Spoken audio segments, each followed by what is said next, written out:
yeah, I figure we can take this chance here right off the bat to talk about some of the new comic announcements that we got for January.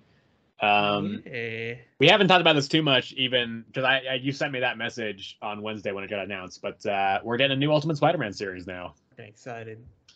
Yeah, it's written by Jonathan Hickman, and oh my god, the part that really like stood out to me there was the artist is Marco Cicchetto, who just did the most recent Daredevil run.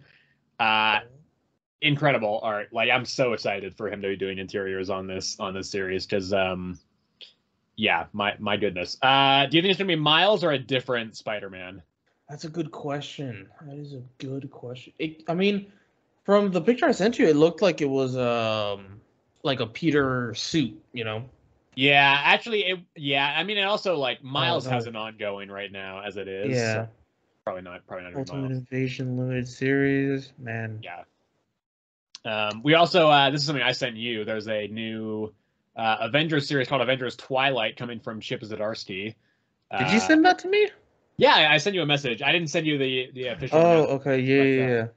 Yeah, so and he wrote the most recent Daredevil run, so I am very excited for that. Apparently he's pitched that series and has been working on it since like 2019, so that should be cool. Looking forward to that a lot. And then there's also some X-Men stuff that got announced, like Magneto's coming back because he's been dead for like a year now. Yeah, it seems like we're kind of transitioning to the next phase of X-Men post Fall of X in January as well, so that'll be interesting to see what happens there. And granted, won't be reading it because not caught up on Fall of X or any really X-Men stuff yet. I'm still like a year behind or 8 months. Whatever. We're gonna have to catch up with Spider-Man though. Yeah, I'm catching up with that in parallel with X-Men. I mean, they've got their next big crossover coming up at the end of the year as well with Gang War. I'm not sure. Yeah, that's what I was referring to. We're gonna have to catch up. Yeah. There's no way in hell I'm catching up before then. I'm just gonna let you know right off the bat because there's still my stack to get to the point where I'm caught up is still so huge. So it's gonna be a while for me. But yeah, I don't really know. That crossover doesn't strike me as being super interesting. But we'll see what happens with that.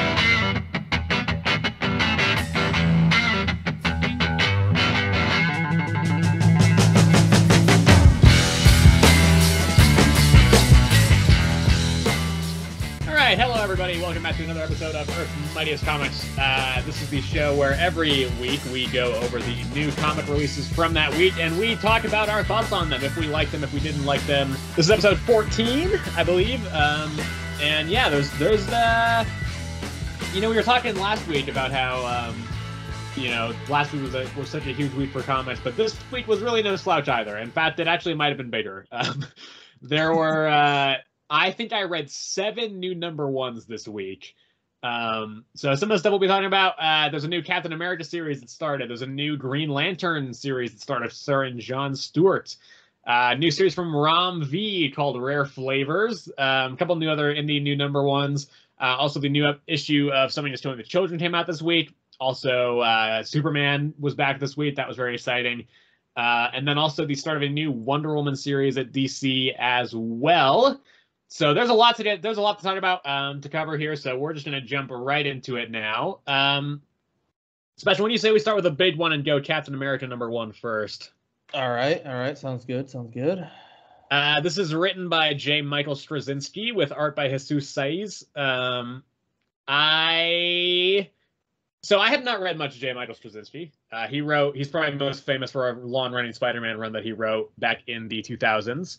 The stuff I've read from him mostly consists of the 2 issues of The Madness that he has written recently for AWA, which is a series that I have loved so far. I think it's really good.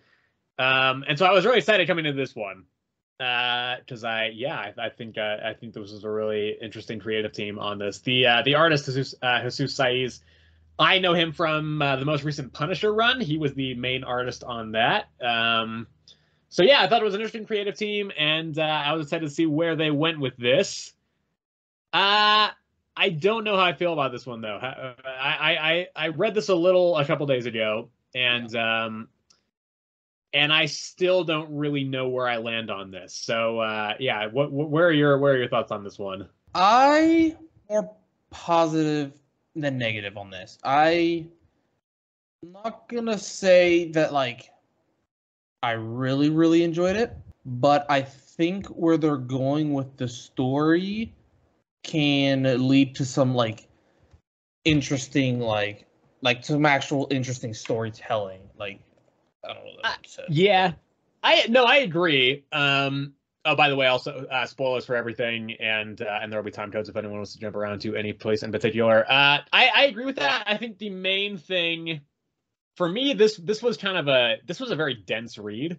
I think this took me like over half an hour to read because it was just there was a lot of stuff in here. There was a lot. There was a lot. But at the same time, it didn't really feel like it was going anywhere in a lot of key instances. Like the present stuff with Steve there's not really much going on there. He's just he helps the Fantastic Four out with their situation and also helps out some people who are living out of their van to he employs them to fix the apartment building that he buys in this issue to make sure that everybody doesn't get evicted because they're going to demolish it. Yeah, and then so he employs these guys to help him fix up the building. Where this issue, I think, kind of the plot comes from is the flashback stuff with Steve, where, and even then, though, a lot of it is like kind of just like a little bit of a pre-origin Steve Rogers, just kind of like dealing with life in the city, and then it's not till the very end where he sees the Nazis. Where stuff where it seems like the plot actually kind of hits in that year. But that's literally the last page. So yeah, I think it's well written enough. I think the dialogue and everything it works. There's one weird part though, which completely took me out of the story, where there's two people like exploring in it looks like a Central or South American jungle or something. Yeah. And there's just like a weird demon that just pops out of nowhere, and that was the point where I was like, what the fuck is this? Like, this feels very out of left field for what the rest of this series is doing right now. Well, that demon is good. I feel like gonna be like the main villain thing. Maybe it just feels so disconnected from the rest of this issue. Because it's just the rest of it's very grounded, like Steve just except for the point where he goes into the microverse with the Fantastic Four, but that's like a one-page diversion. It was a one-page thing, yeah. So the rest of it's like very grounded, just Steve kind of going around doing New York stuff, both in the present and the past. And then like suddenly it's just like, yeah, there's just a big fucking demon and there's like a weird ritual, and it's like it just felt like it was kind of jarring. It's a kind of jarring shift. Yeah, I just feel like they did that more so to like give us like more of like what exactly this story is trying to be, rather, because like if they had just given us New York Cap with just past and present, like I feel like we would be like, okay, like what exactly, like okay, yeah, he's gonna fight Nazis again, but now with this demon thing, we're gonna like, okay, now he's gonna fight this dude and AIM because the demon dude recruited some AIM lady. See, I think the demon thing actually just made this more confusing and muddled. I think that if it had just stuck with the more grounded elements and then introduced all this supernatural demon stuff later, I might have felt a little bit. I don't think I want to be clear, this little diversion demon thing, it didn't like drastically decrease my enjoyment of the story or anything. I just found it very strange. I just kind of popped up out of nowhere and then it was gone again. So, and I don't know when this is going to come back around. But it felt like a bit of it's just like a strange kind of insertion there out of nowhere. So, but yeah, I don't know. I think, it's okay. It's slow and it's dense. It was a dense read. Yeah, I'll give you that. Yeah. But I don't think it's bad. I don't have too many opinions on there. I think it's all right. I think it's better in some places than others. I don't know how I feel about what the art looks like in the flashback stuff, but I think it works well with like kind of big bulky Captain America. Yeah. But I don't know. That's kind of my thoughts on this issue. You got anything else to add? No. Yeah, like I said, I'm gonna keep going with this because I do like Strack and next issue we got Spider-Man. Yeah, that's true. He's writing Spider-Man again next issue. You know, I like Cap's a big enough character in the universe where if he's getting a writer like Strack on him, then I'm interested to see where it goes and how it develops from here. So I'm definitely gonna keep going with this for at least a little while. But as for this issue, didn't blow me away. I didn't hate it, but I did end up coming away kind of mixed on it. So I ended up giving this one a 6 out of 10. 6 out of 10. All right, yeah. I give this one a 7 out of 10 on this one. Okay, do you have a preference on what we move on to next year? What do you want to do? Let's do Green Lantern, I guess. Yeah.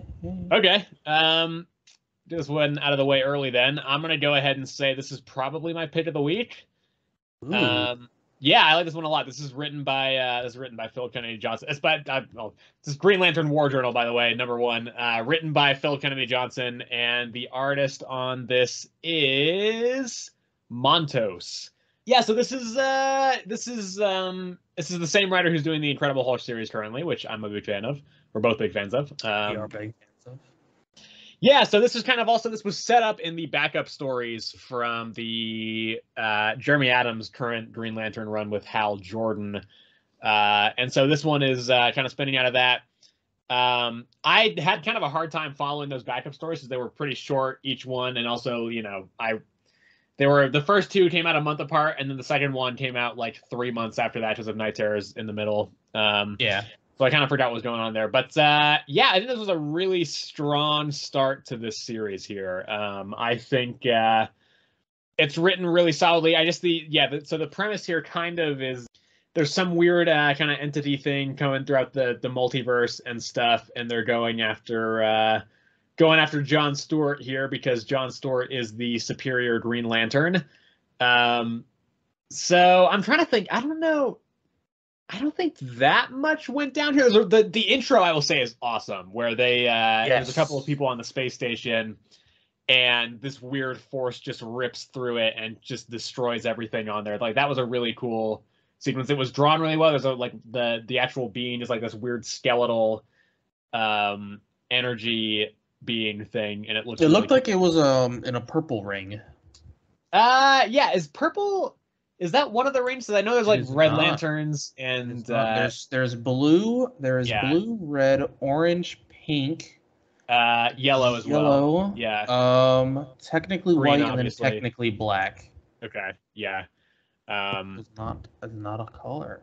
Yeah. So yeah, after that first kind of opening, it's mostly just John being at home and and trying to like help his mom out and work on the house and everything. And also maybe his sister is dead. I don't know if that's his sister.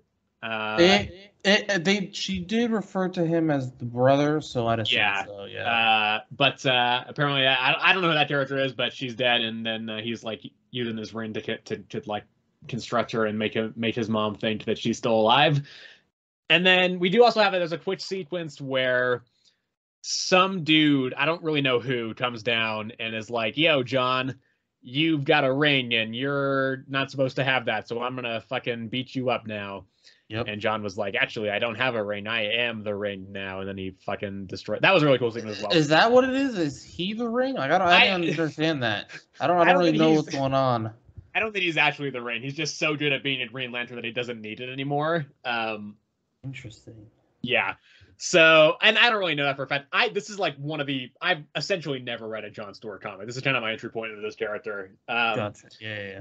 But yeah, that was a really cool sequence as well. That's just that whole thing was awesome. I was really into all of that. I don't remember exactly how it ends. I think it's like the threat is coming down from space. We see a new Green Lantern searching the space station.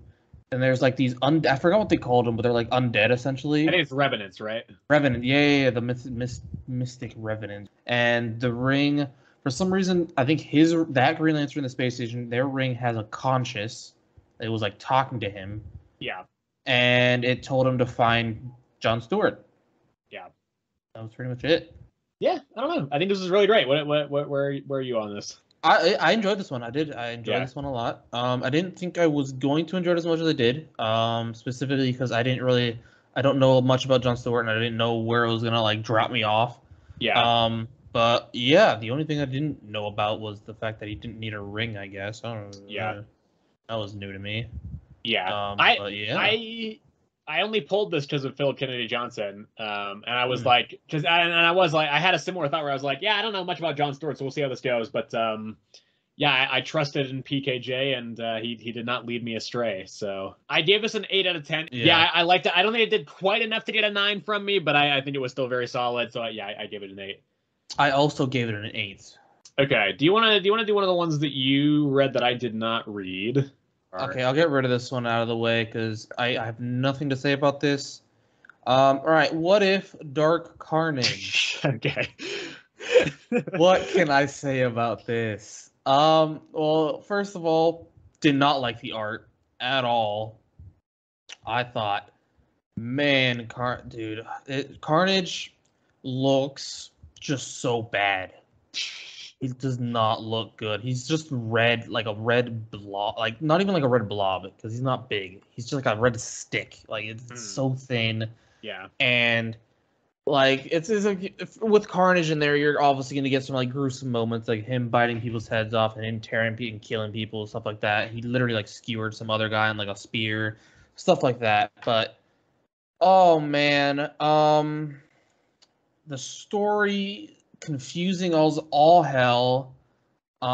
It's basically Carnage just trying to escape a prison, and I guess the prison for some reason has like 3 different sub levels because it was built on top of like 50 caves, or for some reason I don't understand how that structural integrity like works, but it somehow for some reason do. And he basically falls down to the very bottom where he meets like his ancient ancestor that I guess made a pact with Dormammu of all people. And Dormammu comes in here and they fight, and then Carnage gets captured again. Oh man, this was bad. Yeah. It was easily the worst. What if Dark? Oh really? Okay. Easily the one. I get 1 star. It's bad. What would you have said was the worst one before this? Definitely the Loki one. Oh right, you didn't like that one. I didn't like that one at all. But this one, no, just no. I think this is the first time any of us has given a 1 out. What's the next one? Do you know? I'm trying to find it right what now. if Dark Dracula? Oh, it's Tenement Dracula. Okay, I did see that somewhere. Yeah. Yeah. Let's see. I guess I'll jump into one that I did this week that you did not. I'll talk about Hexagon Bridge first, I guess. All right. So yeah, this is the Hexagon Bridge #1. It's the first issue. I believe it's a mini series. I don't know how long it's going to go for, but it is both written and drawn by Richard Blake. And I thought the premise was cool, so I picked it up, and it's all right. It's not bad.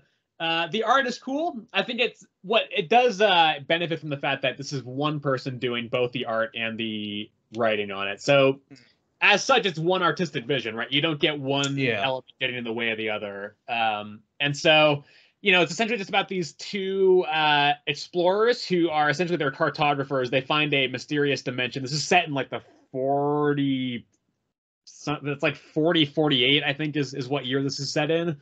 Oh wow! So it's quite a bit in the future. And so yeah, they find this parallel dimension, and they essentially go in there with the intention to map it out.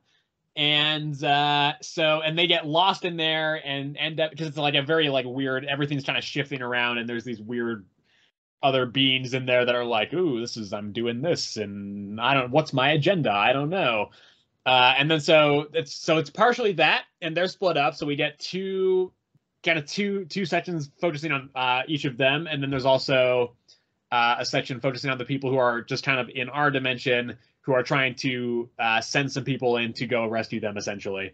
And that's pretty much the whole plot of this first issue. Art is really good. I think the art's cool. And the plot it's interesting. I think it's cool. I just don't really have too much of a handle on it yet. There wasn't too much that really grabbed me right off the bat.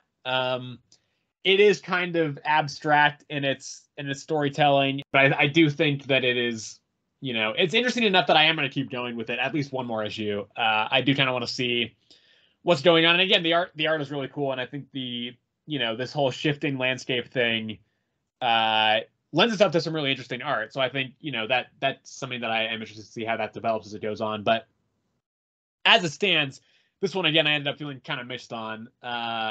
It was an easier read than Captain America. It was nowhere near as dense, but I do still I walked away with similar feelings in terms of quality. I gave this one a 6 out of 10 as well, but I'm going to go for at least one more issue in this series and see how it goes. You want to do Wonder Woman? Sure, we can do Wonder Woman. Alrighty. This is the one that Sebastian made me read this week. So the question is this one of the few ones that Sebastian made me read that I liked? What do you think, Sebastian? Well, I saw your rating, so I'm gonna say yes. Oh shit! Okay. Yeah, I did like this one. Yeah. So, because I wasn't gonna pick this up, mostly just because it's written by Tom King, who wrote a very long Batman run, starting in 2016, and then the artist I believe is Daniel Sampere, who I'm not familiar with. But yeah, so I'm generally pretty mixed on Tom King's writing. I think he is very hit or miss. Sometimes I like his stuff, sometimes I don't. And since comics are quite expensive these days, I was just like, you know what? I'm going to skip this one. If I hear it's good, I'll come back to it later, essentially. And then Sebastian went to read it. And yeah, I like this one. I'm probably just going to add this to my pull list going forward, which I think would make this only the second time that's happened for Sebastian recommending one to me. Yeah. So yeah, the plot here is essentially that an Amazonian kills a bunch of assholes in a bar, or they call it a pool hall. It was a bar.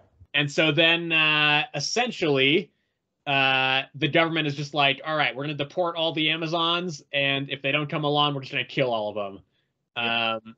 And then so there's kind of this mass hysteria as all these Amazons are being either killed or deported. If they resist deportation, then they get immediately executed. It's just kind of them going after Diana in the back half of this issue. That was one thing. If I do have it, I have two complaints about this issue. First one is, I think it is a little bit overly verbose. There's a lot of text in this, and I don't think all of it is necessary. It is, like Captain America, also quite a dense read. It took me a long time to get through this one. Yes. I mean, this one was 40 pages. That is also part of it, yeah. And then the other thing is, Diana really was not in this issue much. No. I think they were trying to, they didn't want to introduce her too early because, Diana, she just rushed in, that's not really going to solve much, Yeah. So I think them introducing her only in the latter half was actually very smart, and I think that helped this succeed a lot more than a lot of the other ones. Like a lot of other number ones where they just try to throw us in right away. I think that's fair, and I do think, because of the nature of this story, with it being kind of this, mass kind of government thriller, political, hysteria comic thing, revolving around the Amazons, I think to hold back the reveal of her until halfway through or so is fine. It didn't hugely impact my enjoyment. Just the whole kind of first half, I was thinking, is Diane, where is she? Is she even going to show up in this issue? But I think this was good. So we do get some. There's a quick little action sequence with Diana in the middle part of the book there, which is pretty good. So they kill a bunch of them, and then they try to kill Diana, and she's like, "Nah, I'm staying here, and I'm gonna figure out what's going on, and I'm gonna try and go find this Amazon and take her down, essentially." And that's kind of where it is. Also, Steve Trevor's around. I didn't know he was alive in current DC continuity, but I guess he is. Yes. And then the big reveal also, I think this is the point that I think was most interesting to me, actually, was the reveal of the Sovereign, who's the new villain of this arc, it seems. Yes. Who's essentially the ruler of the U.S., but just nobody knows it. I mean, the way the president was acting, I always thought was really weird. It was. It was super weird. It was. That being said, politicians are weird, and most of them suck. I mean, so that is the truth. But just that interview itself, just his responses, just did not. Oh man, it was just super weird, his response to everything. That being said, I do think I don't think he's aware of the Sovereign, because the way the Sovereign explained this was essentially they control things, but they give it was. I didn't really understand actually this explanation. They're like, yeah, we're in control of everything, except actually we let them believe that they're in control, and we let them make all their own decisions. You know, it's like it's Inception. It's Inception. I haven't seen Inception, so I would not know. But they're like, yeah, the Sovereign's like, yeah, we let them make all their decisions and everything, and then they just never are even aware that we're in control. But I'm like, well, are you actually in control if you're just letting them do all their own decisions? Like, I don't really understand that. So you give them the idea, but you don't let them know that you're giving them the idea. You let them believe that it's their own idea. I don't know, man. I didn't 100% buy that. But all right. Anyway, then it was like, and then the reveal at the very end is that this dude has something called the Lasso of Lies in opposition to Diana's Lasso of Truth. So yeah, that's something. I don't really know where that's going to lead, but I think it's interesting. Yeah, I don't know. Where are you at on this one? No, yeah, I'm with you. I enjoyed this one. I thought it was really good. Steel, Steel, yes, Steel. Yes.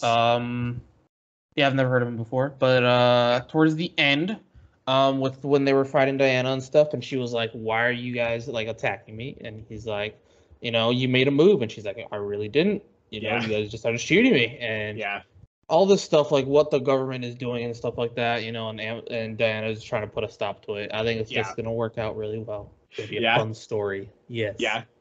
Doesn't if all the words I would use to describe this story so far, fun is not one of them. It's pretty dark. I mean, hey, look, okay. It's gonna be a good story. Yeah, I will say that I probably agree with that. And you know, of course, it's early days. This could completely fall apart. That'd be so sad. But I think it's off to a pretty solid start. I also gave us an 8. Not my favorite of the week, but I think it's a solid start to the series. Yeah, it's good. It's good. I gave it an 8 as well. Do we want to shift gears to Gotham War now? Sure. Okay. This is Catwoman 57. Yeah. Okay. So I know you had your worries. My reservations. Yeah. Yes. Where did you fall on this one? I think it's pretty good. I didn't mind it. Yeah. All right, we're making progress. Okay, it's compared to last week's Gotham War. I don't think it's as good as last week's issue. All right. But I think it leads better than the first issue, which is so I don't know how the fuck this happened. Yeah. This is so strange to me because it's like because I have said this a decent amount over the past few weeks that we've been talking about this. I'm not typically a fan of Tini Howard's writing. This is written by Tini Howard. Our artist is Nico Leon. Yeah, so I'm not typically a fan of Tini Howard as a writer. She's written a handful of things that I do like, but generally I am not a fan of her writing style. So when I didn't like the first issue of Gotham War, and then I did like the Chip Zdarsky solo Batman written run, I was like, well, okay. It stands to reason that the reason I didn't like the first part of the story was because it was co-written by Zdarsky and Tini Howard, and I'm not generally a fan of Tini Howard's writing. Yes. But then I did like this one. So, like, I don't know why the fuck that first issue was just so shit in my eyes. Yeah. But yeah, this is solid. It's probably more of a Batman issue than it is a Catwoman one, though. Yeah, this does feel kind of like more of a Batman Red Hood story in a lot of ways than a Catwoman one. I feel like Selina kind of takes the back seat in this issue. I don't know. Okay. I don't know if to say it felt more like a Batman one than a Catwoman one, but I will say we did get a lot more Batman in this one than we got like Batman's comic, right? We didn't get any barely any Catwoman. And in this one, I feel like we got more Batman than we did get Catwoman in his. Yeah. If that's what I'm trying to say. But I wouldn't say that she was sat out in any way.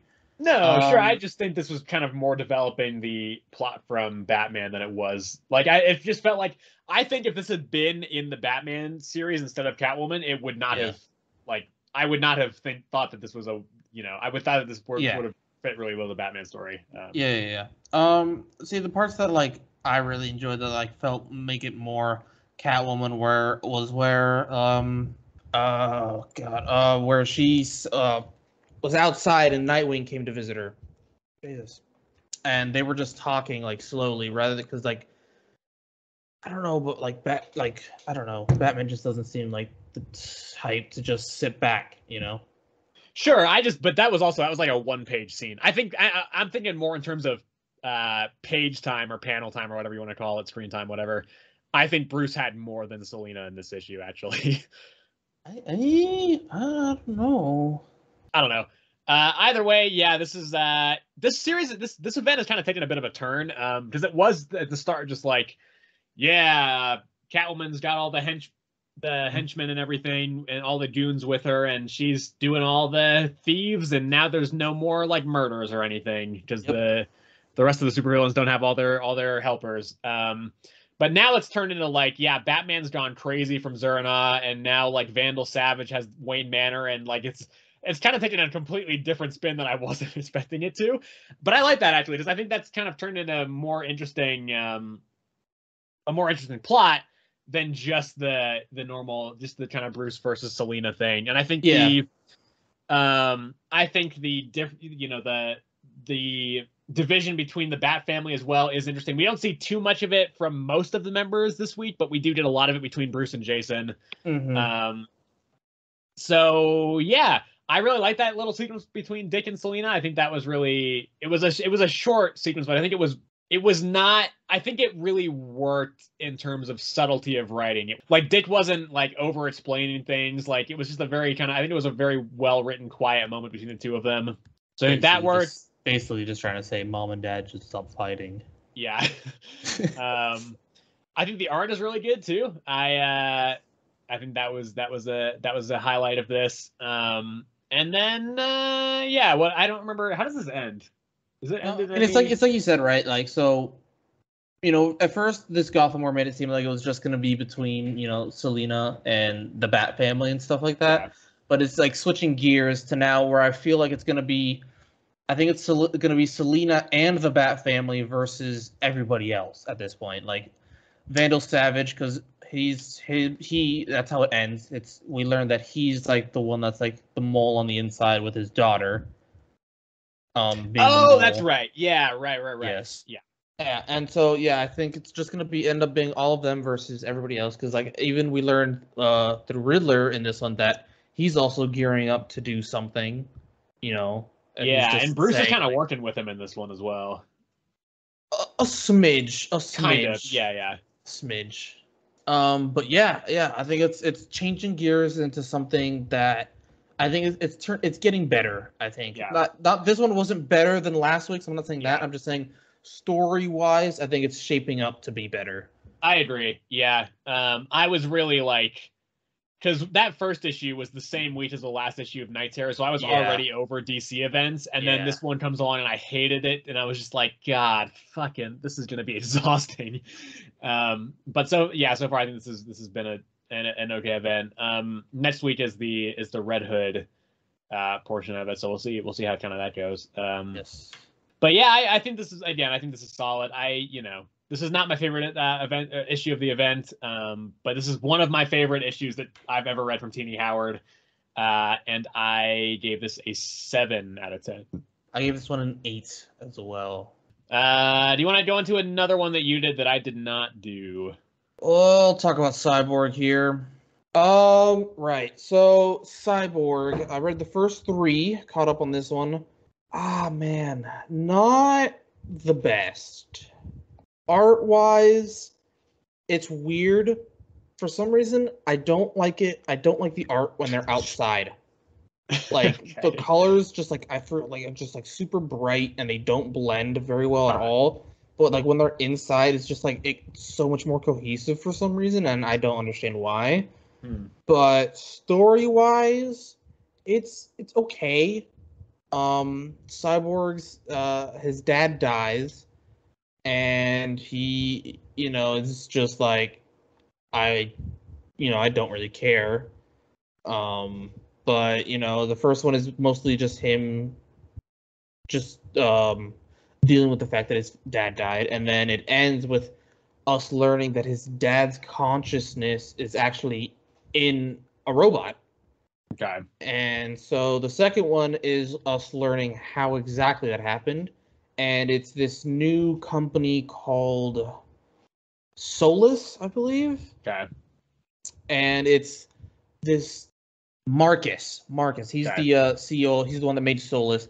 And it basically takes, like, it maps people brainwaves and stuff and like makes a copy of them digitally, and he's basically done that to like a bunch of people and made their like digital selves slaves that make the company run. Like he has no employees. Okay. It's just it's just them. Yeah. And so that's how Silas came out as a robot. He escaped. And so the third one is them breaking into there and rescuing everybody that is trapped in Solus.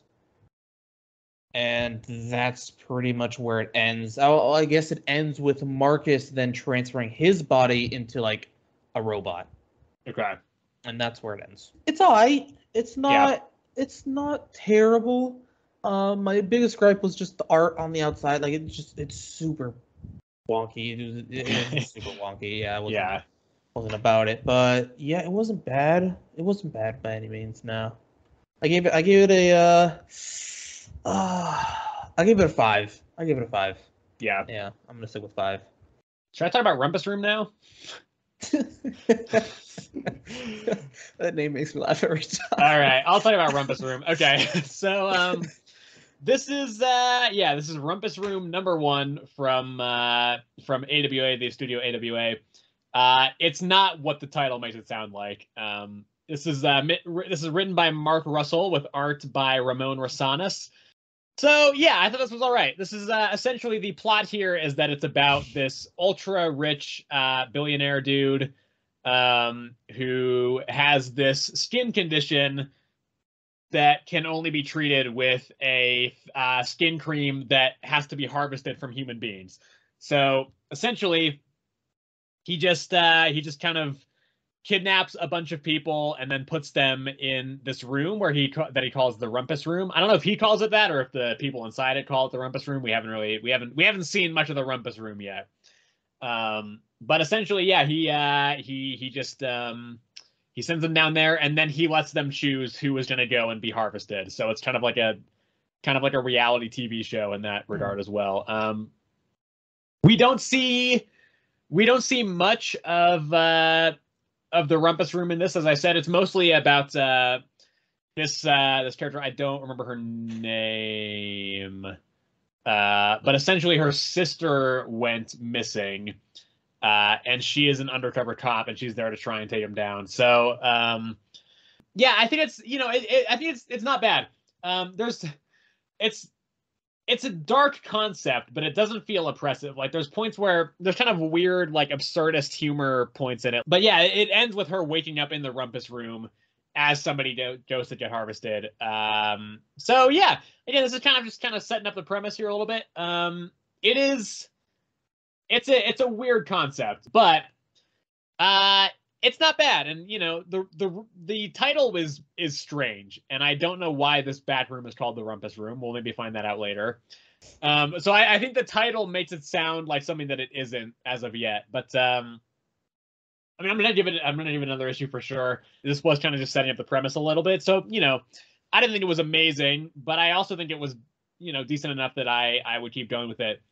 I don't know. I marked it as a 6, but I might actually talking about it. I'm gonna give it a 7. I'll give it a 7. I think this was a solid enough start. Yeah. Again, not mind blowing right now, but I think there's some real potential for an interesting story here.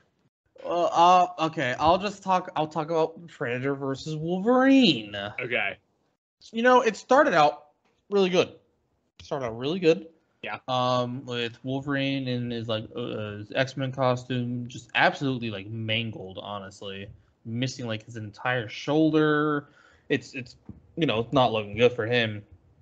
And then we get into the backstory of this all, and we go all the way back to like a very young Logan, where he still had just like bone claws, and that's where he first met a Predator.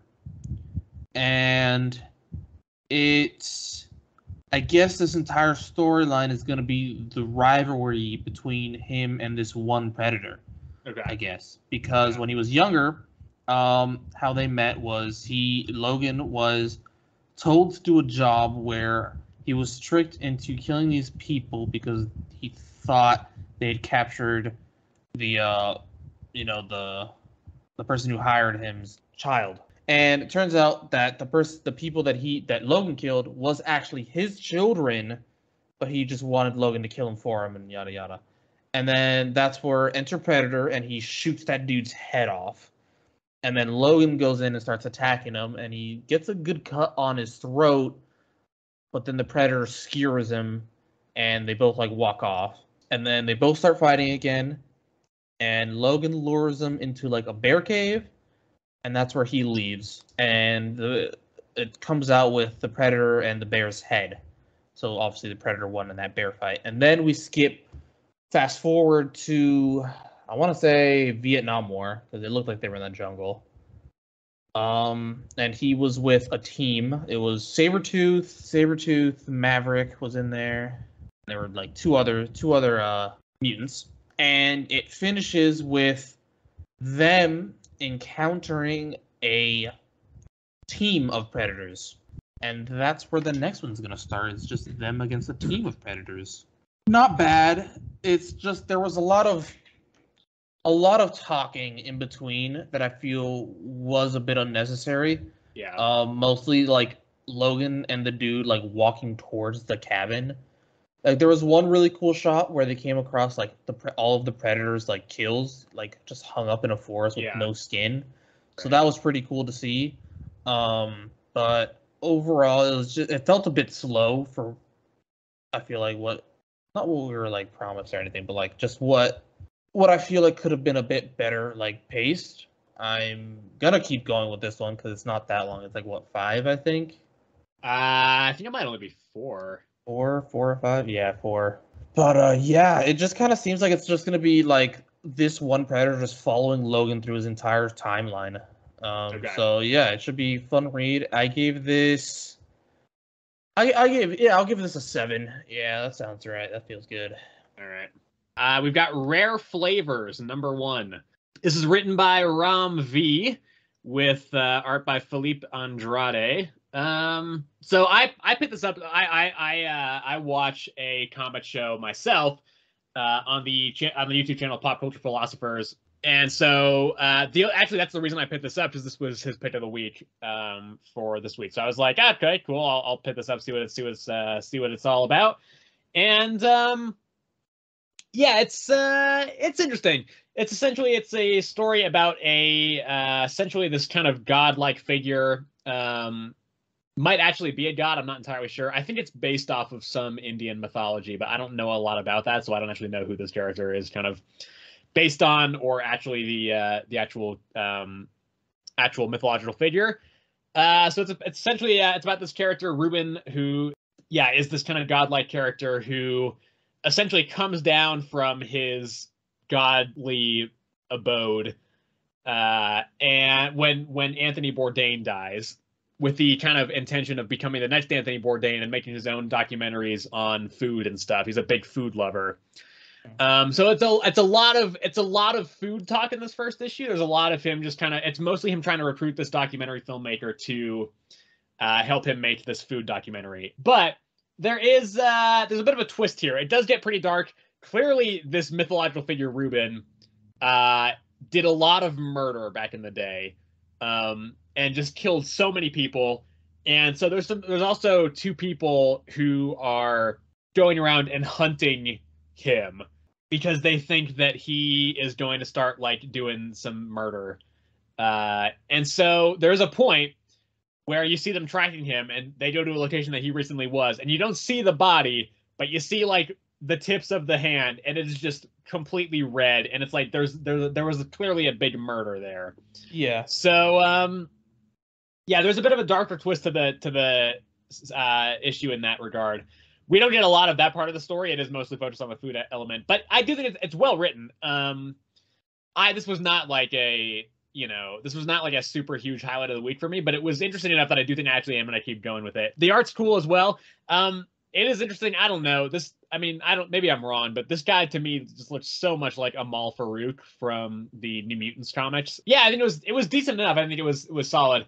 Ram V has written a bunch of stuff. He wrote part of the current Venom run. He was co-writing that with Al Ewing for a while before he dropped off that book. He also wrote a big part of the most recent Carnage book. He's writing the Vigil and Detective Comics over at DC as well. So he's a very prolific writer. But yeah, this wasn't like a highlight of the week for me, but I think it was interesting. I am probably gonna pick up the next issue, and I gave this a 7 out of 10. All right. Well, my last one would be Hawkgirl, number 3. Hawk with a K. Definitely the best one of the series so far. This one had Batman in it, which I had no idea until I saw the cover.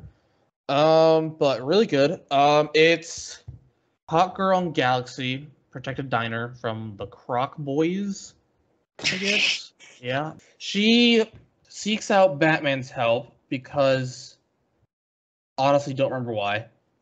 But basically they end up at the Batcave and they start talking and Bruce mentions a name and Hawkgirl's like, she's alive? And he's like, I have no idea what you're talking about. You know, she's been alive. She never died. He's like, no, we've had this conversation before. She's died. And basically, like, what's happening is, I guess the nth metal is from like a different dimension, not just outer space, as according to Galaxy, because she's been like everywhere. And so like it's from a different dimension. I guess that's like kind of warping. And so her memories, or like the timeline or her memories, it's getting like really screwed up. And so she's remembering things that like haven't even happened yet. Mm-hmm.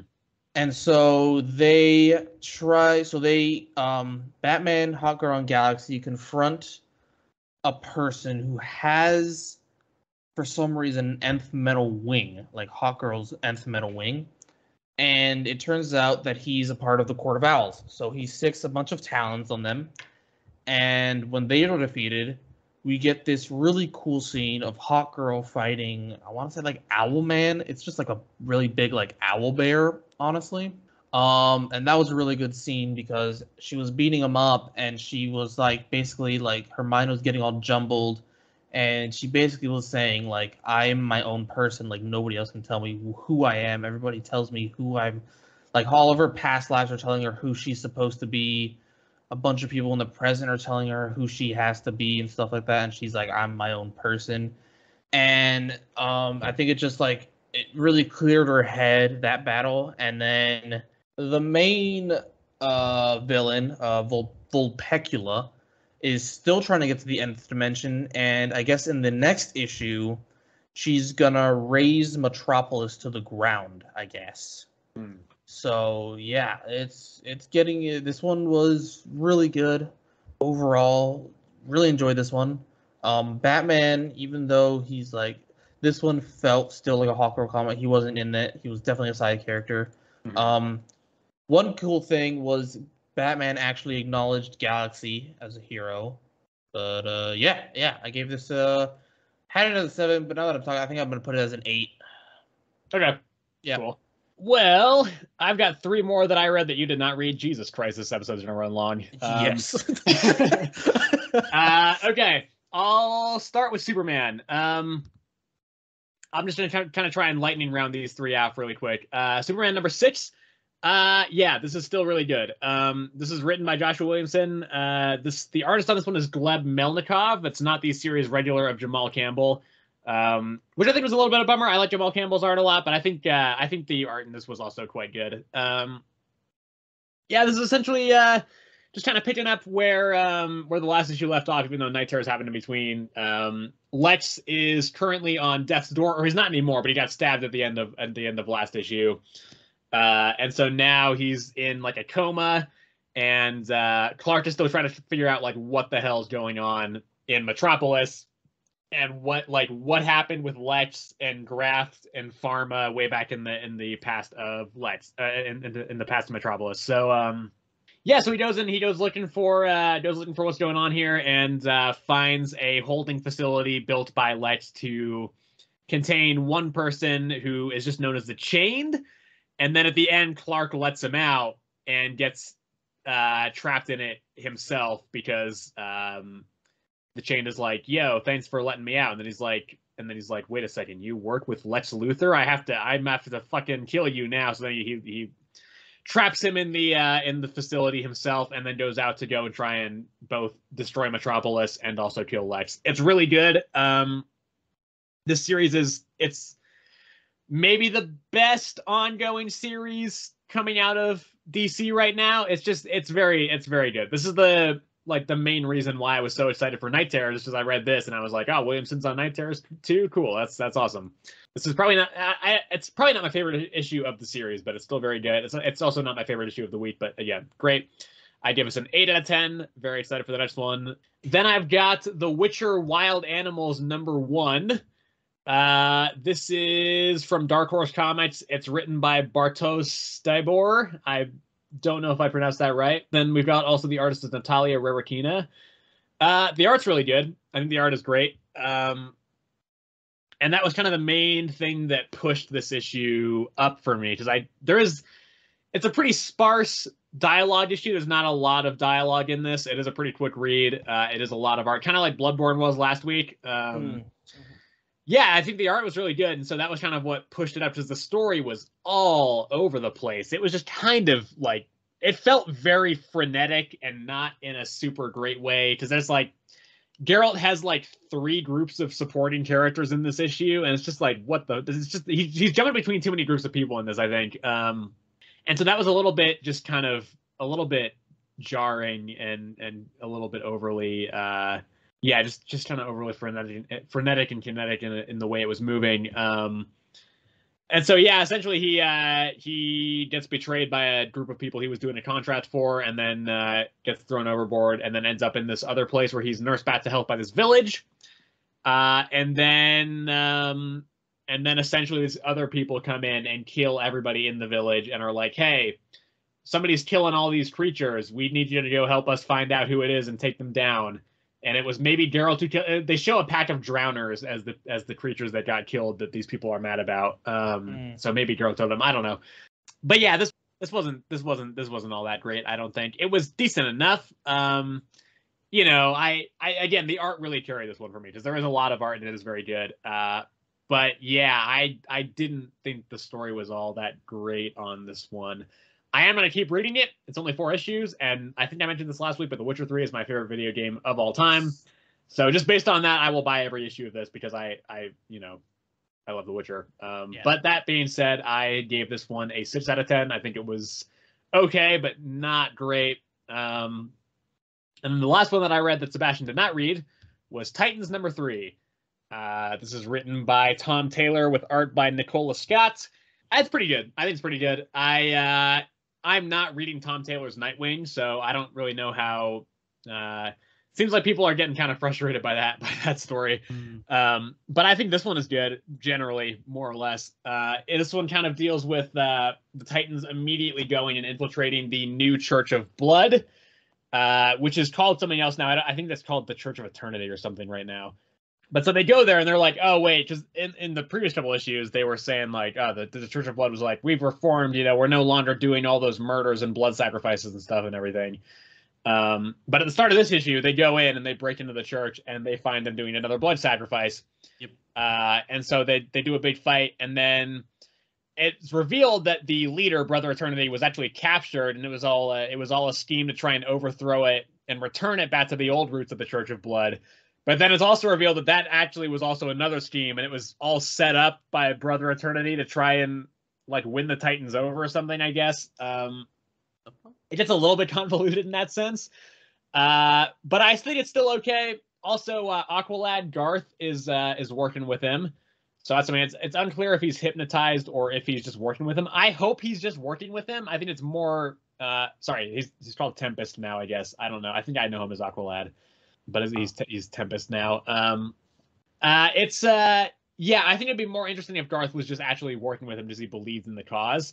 I was a little bit disappointed actually to find out that this was all a ruse and that the Church of Blood is back and that they're just trying to take over the world or something. And that, I think it would have been more interesting if they just actually were a legitimate organization trying to, just rebuild their church. But yeah, I think it was still, decent enough. It was mostly kind of the first half was a kind of a big fight issue, and then the revelations came in the later part of the issue. Art looks really nice. Again, not like a huge standout series, but I think it's been solid so far. I also gave this one a 7. This is the Bone Orchard Mythos Tenement. Number 4 for me, number 3 for Sebastian. Sebastian couldn't find number 4. I can't. This is the one. 4. This is the one that I made Sebastian read. So I know you weren't a huge fan of the first 2 issues, but where are you sitting with this one? Man. All right, number 3. Honestly, what can I say? Besides, I don't care about the characters still. Yeah. I don't remember who they are, who they're related. Like, I was so lost on the fact that them character faces. Honestly, it's probably because it's been so long since I've actually read the first 2 that it's like so confused between the characters. But yeah, so they went down the stairs. Yep, they met the mystery people. I thought the mom got dragged off. Yes. And they couldn't save her, but then at the end she was there with the son. Different mom. They look very similar, but it's a different mom. Okay. Yeah. And so that mom that got dragged off was the one that got killed then. Yes. Okay, yeah. So now there's 6 of them left? I think so. I don't know though, because again, as you mentioned, because you read the 4th one, yeah. I read the 4th one. I also don't know jack shit. I don't know the names of most of these characters. I know one of them is named Isaac, and that's it. I remember that. I barely remember any of these characters. I think there's too many of them, is what it is right now. I think more of them need to be killed off here, otherwise. Yeah. Hard to keep track of them. But I agree with you on that point of criticism. Other than that, I think the part that most intriguing was like literally the last panel where the little boy was saying like there's 6 left, and there's like 6 floors left still. Yeah. Right. And so that's like, but before that I was just like, okay, I don't really, I'm not that interested. I'm not following. But I bet maybe with the 4th one I'd get a bit more interested. But right now, number 3 sitting. I'm gonna give it a 5. Okay. Yeah. So I read 4. I liked this series generally, but I think I'm more like I like it because I like the vibes. I think the vibes are very, very well presented here. Because the creative team is top notch, right? It's Jeff Lemire and Andrea Sorrentino. Yeah. The art's fantastic. And I think the vibes the art brings are very cool and interesting and creepy. Even though the story itself doesn't always bring that energy. Because this issue, I still don't know jack shit about the characters. They try to do a fake out where they bring the mom who died in issue 3 back, except then they are like, actually, no, she's just one of the weird people in the masks now. It's just a mask. It's not actually her. Yeah, this one is kind of, I think this one is kind of this floor takes the direction more of a maze with a bunch of traps in it. And I don't think that's that interesting. I actually think that part of the issue was not great. There's a couple really cool panels. Like there's one where a bunch of birds crash through the window, and just there's this really cool double page spread where all the birds are flying across panel. So that was cool. And then the cliffhanger is pretty incredible, actually. I think the cliffhanger is very interesting, and I'm like, hell yes, I'm super on board with where this is going right now. But the rest of the issue, I think there's a little bit of a step down from issue 3. I think I gave issue 3 I think issue 3 was my pick of the week that week. So yeah, I liked that one a lot. I think this was a bit of a step down, but I'm really interested in where this is going. Next week seems like it's going to be, next issue seems like it's going to be the place where we get a lot. I think we're going to get a lot of answers as to what's going on here. Yeah. And so I'm really looking forward to that. So yeah, that's where I'm at with this. I gave this a 7. I think this was a good issue, but not quite as good as the previous ones. But I'm looking forward to where it's going. All right.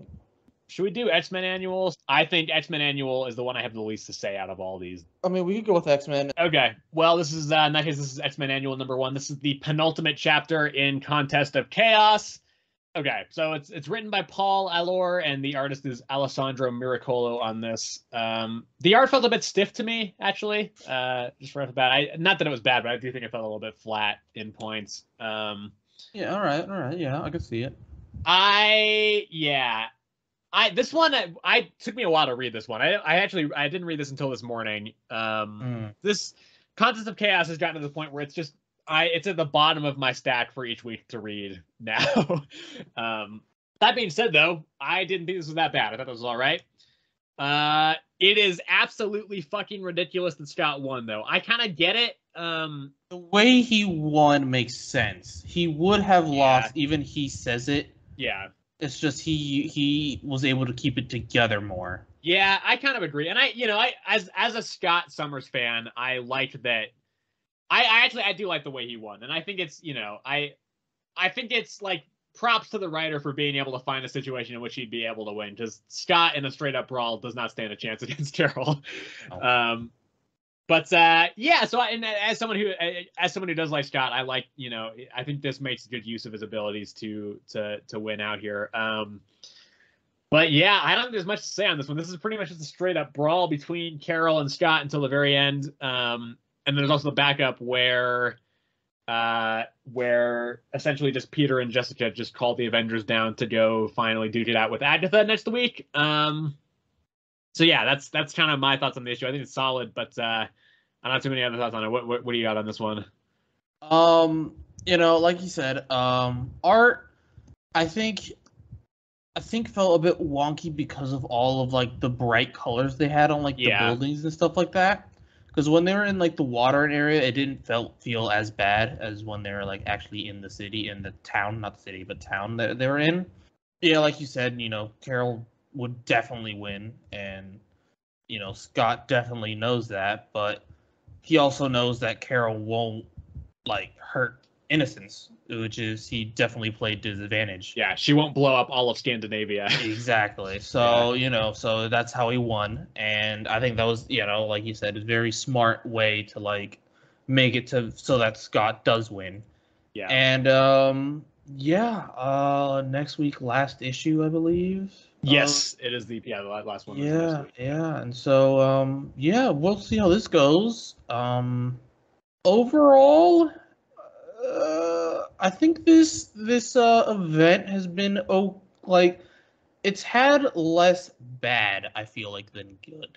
Yeah, I think my thing is just like it's just a lot of the same. And also even beyond that, like, I don't know, the fact that this is an event feels a little bit I don't know if I see the reason for it, because this could have just been like an Avengers arc, and I don't know if it would have made much difference. Because I don't know, because of how many different characters they are, though. Well, because I was just saying, because next week is the Avengers versus all of the champions, it looks like. So it could have just been that instead of just building it up across so much here. And I also think, like, if I was looking at this, I would probably cut out at least 3 of these. I think I would cut Iron Man. Mm-hmm. I would cut out Venom, and I'd probably cut out this one, because I just think it's a little bit I don't think we need all of these. There's a few that I feel like are a little bit redundant. And so yeah, so I don't know. I think I would like it if it was kind of a tight 6 issues as opposed to 9, and just trim some of the extra stuff. But this issue, I think it was an improvement on the last one. At least I gave this one a 7. I don't think this is bad, but I enjoyed this one more than the last one as well, for sure. I give this one an 8, and I'm gonna stick with it. Okay. Yeah. All right. 2 left. Okay, let's we got Guardians of the Galaxy number 6 here. This is the origin of Groot's Fall. Now, Sebastian, last issue you complained about the fact that the origin of Groot Fall was not in the last issue, and said it was going to be. First of all, writer is Jackson Lansing and Colin Kelly, both writers, and then the artist is Alex Linz. Guest artist taking over this issue from series regular Kev Walker. So now that we've gotten the origin of Groot Fall, what do you think of it? So I guess they all blame themselves for the origin of Groot Fall, is what I got from this. Right. Rocket, I think, if I remember correctly, Rocket was the one that was down there with him. Right. Rocket should have taken the shot, but didn't. Exactly, didn't. Yeah. God, what else was it? Gamora's, That's the only one that made sense to me, by the way. I for feel like me, the rest yeah. of them... Like Mantis's was the fact that like she wasn't there with she them. was at a party or something. Yeah. Nebula's was that she didn't like calculate it or something, if I remember correctly. Drax, I don't remember. Oh, Drax was that he stayed back when he felt like he should have gone with them. But it had something to do with his daughter as well, I feel like. I thought. Yeah, he's like, I wanted to be like the father, but I was only the destroyer or something. I don't know. Something like I'm pretty sure it was like the fact that like his daughter died to the group fall. Something I like don't that. think so. His daughter's been dead for a while. I don't know. I feel like that's what I like took from it. Gamora was I don't remember what Gamora's was. Yeah, I don't either. Gamora's was super quick. She was just like, I didn't do this thing, and now yeah. Yeah, and then Star-Lord's was that he wasn't a good leader. I don't know, maybe, but again, I don't remember. Like most of these were just they were just like the reasonings they gave. It's just like I get like feeling bad over the fact that your friend died and you couldn't do anything to stop it, but the reasons they gave for it just felt like no, like none of these are real things. I feel like really Rockets and maybe Mantis, since she wasn't actually there, I feel like are the only ones that could really be taken. Yeah, I don't know. It just felt like a strange one. The art's really cool. I like the art. Yes, the art was really cool. I think I was too generous with this issue. I want to say I don't hate this. Wow, you were really generous. Actually. I was a little bit generous, yeah. I don't hate this. I think this was okay. But I was expecting we also didn't even really get that much of an origin of Grootfall. Like we just kind of he met a tree and then he's like, oh shit, I gotta turn into a big world devourer now, and that was kind of it. No, okay, so it was the fact that like I guess because Nebula did something where she was like scanning for like threats across the planet, and so they went there. They sent Rocket and Groot down. Groot like felt a connection to the planet, and they met like I guess like the last living tree besides Groot. She was dying. She I guess like fused with him or like killed Groot and like took him. I don't really understand what was happening there, but yeah. I guess like she either infused with him, killed him, and took his energy, or something happened there. But that's basically the origin of Grootfall. Like she took control of him, and that's. But I still don't understand how that becomes like a world destroyer. Like it was not explained at all. Still. Yeah. Like okay. The only thing we got was how Groot died. That's not right. It's not Grootfall necessarily. Yeah, I don't know. I'm gonna keep going with this though. I didn't mind this. I'm interested in the next issue. But too invested to turn back. Yeah, I think also I'm seeing somebody saying that this is apparently gonna be a 10-issue series. So if that's the case, then that's not that much left. And I kind of want to see what the deal with Grootfall is as it goes on. But yeah, this is I initially had this at a 7. I think I'm gonna drop it to a 6. I don't think it was that bad, but I do think 7's a bit generous on this one. Oof, yeah. 7 was generous. 6. Oh yeah, I gave it a 5 because this. Yeah. I'm still just as lost. Like this didn't explain anything to me. I'm not gonna lie. Yeah. Also, like, what is even? Are the Guardians dead, or are they in a weird purgatory? Like, what the fuck are they just in Groot right now? Like, it's according to the next one, they're dead. Like, I don't. But they're clearly not, because they're on the cover to 8. To 8. So I don't get it. I really don't. Like, I have no idea what's going on. I'm so lost in this series. Yeah, fair enough. All right. Well, moving on to the final issue of the week. This is Something is Killing the Children, number 33. Mm-hmm. Obviously, of course, as with all the others, written by James Tynion IV with art by Werther Dell'Edera. Where are you at with this? I'm still at a loss for words of the series. Literally, nothing happened.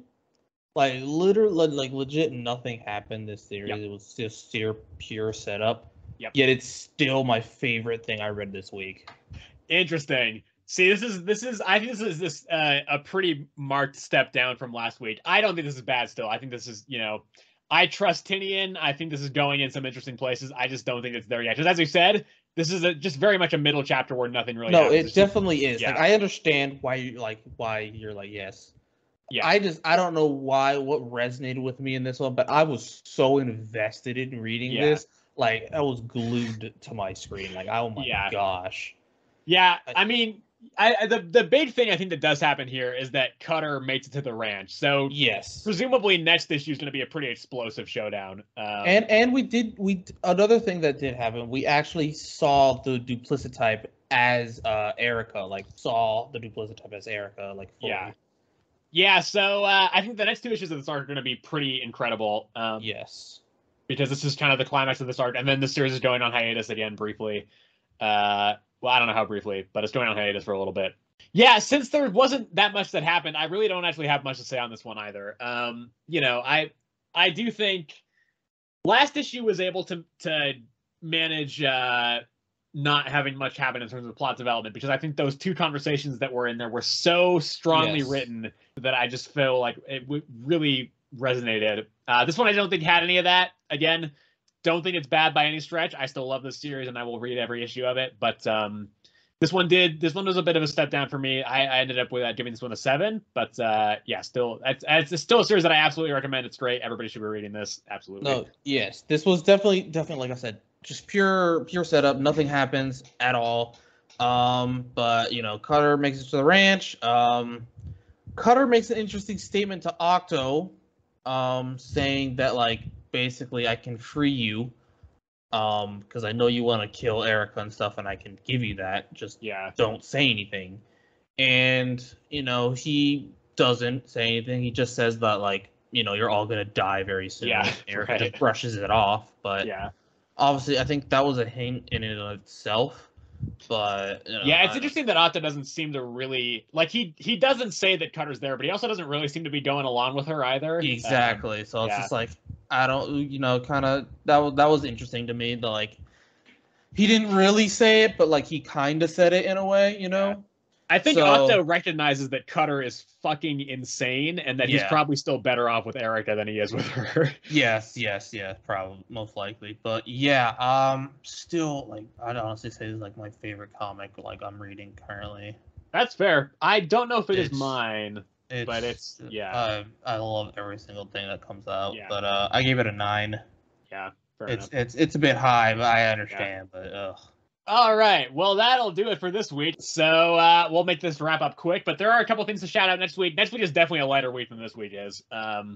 Speak for yourself, man. I still got pretty much the same. Okay, fair enough. The things I do want to shout out here, next issue of Avengers. It's been a little while since we got that series, but I like that series quite a lot. Also, as we mentioned, the finale to Contest of Chaos is happening next week in Avengers Annual #1.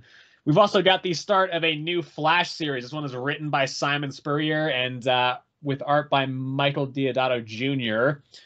That's kind of a strange creative team for the Flash, actually. That would not be who I would have expected for this, but I'm interested to kind of see how it plays out. I'm going to check that out. Who knows if I'll stick with it, but I'm going to give that a shot. Green Arrow comes back next week. Also, Immortal Thor issue 2 comes out next week. That's a big exciting one. That first issue I didn't love quite as much as I was hoping to, but I'm still really excited for this one. The finale of Ultimate Invasion comes out next week. That should be interesting, especially with the news of Ultimate Spider-Man. It looks like going to be launching the new Ultimate Universe. And then also Void Rivals, which is a series that I kind of still like, even though I didn't like issue 2. So I'm gonna be going with that one as well. You got anything to shout out here? The finale of Storm. I just have this new Power Girl series starting next week, but I don't really know anything about Power Girl. Power Girl, yeah. I thought you said that one. But yeah, Power Girl next week. Yeah, I'm reading it. Thank you, everybody, for watching or listening. If you are on YouTube, you can obviously leave a like and a comment and subscribe to the channel and hit the bell notification if you are interested in seeing when we upload. Let us know what you've been thinking of the comics lately, where you're at with what the output has been lately.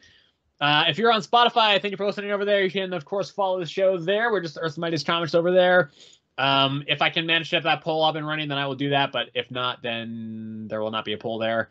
Yeah, and then if you're on Spotify as well and you want to get in contact with the show, the best way to do that would be through our email, which is earthsmightiestcomicspod@gmail.com, which is all one word with no apostrophe in the word Earths. Other than that, that should wrap it up. Thank you, everybody, for listening again, and we will see you all next week.